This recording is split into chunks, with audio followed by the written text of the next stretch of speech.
ไปที่พิธีเฉลิมฉลองบุญประเพณีเผากุมุหรือกะเลอะภายในงานได้มีบรรยากาศอันฟดฟื้นเบิกบานม่วนซื่นและรักษาได้วัฒนธรรมฮิตของประเพณีอันดีงามของชาติก็คือของเผากุมุในวันที่28 กุมภาพันธ์ 2026 ทานปุกตะมองได้จัดงานเฉลิมฉลองบุญประเพณีเกลือของเผ่ากุมุที่บ้านด่านสร้างเมืองไซธานีนครหลวงเวียงจันทร์การจัดงานครั้งนี้เพื่อเป็นการรักษาวัฒนธรรมฮิตของประเพณีอันดีงามของชาติก็คือของเผ่าปฏิบัติตามแนวทางนโยบายของพรรคกลัดวางออกท่านคำจันทร์โสตาประเสริฐประธานกรรมาธิการบรรดาเผ่าสภาแห่งชาติได้ขึ้นกล่าวจุดประสงค์ของการเฉลิมฉลองบุญประเพณีเผ่ากุมุว่า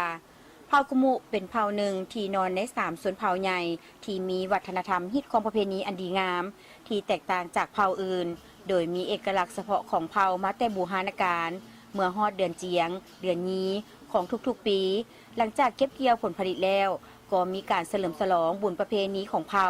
เพื่อแสดงถึงคุณงามความดีของบรรพบุรุษปู่ย่าตายายญาติพี่น้องที่ได้ล่วงลับไปแล้วให้มาหับโจมเอาเครื่องถวายอาหารการกินเปลือกมันและมีการแห่เอื้อนขวัญตามฮิตของประเพณีของเผ่ากะมุโอกาสนี้ทานได้เน้นให้เผ่ากะมุจงพร้อมกันสืบทอดอนุรักษ์รักษาวัฒนธรรมฮิตของประเพณีอันดีงามของเผ่ากะมุให้ยืนยงตลอดไปให้เกียรติเข้าร่วมโดยพลเอกคำเลียงอุทกศรรัฐมนตรีกระทรวงป้องกันประเทศมีทานนางอัมไพวรล้อมบุญแพงหัวหน้าห้องว่าการสภาแห่งชาติและแขกถึกเชิญภายในงานได้มีกิจกรรมทางบังยุนดิงการแสดงศิลปะวรรณคดีฟ้อนรำขับเติมประสานกับการดื่มเหล้าไห้เต็มไปด้วยบรรยากาศที่เบิกบานมวลซืนรักษาได้ฮิตของประเพณีอันดีงามของเผ่า